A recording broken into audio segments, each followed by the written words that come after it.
естественные роды или кесарево?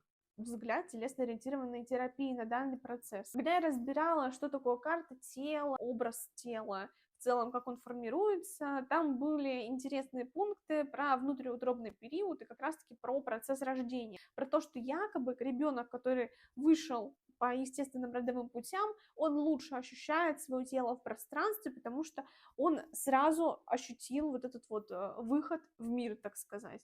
Еще одна мысль из этого подхода — это то, что ребенок сам, когда проходит через родовые пути, он прилагает для этого усилия, и такие люди вырастают более выносливыми, такие люди более целеустремленные. Ну, исследований никаких нет, это просто гипотезы, предположения, да, как бы мы это все прекрасно понимаем. Что вы вообще думаете на этот счет? Хочу спросить ваше мнение, потому что тема такая дискуссионная, непонятная, имеет множество разных точек зрения, поэтому хочется послушать именно вашу.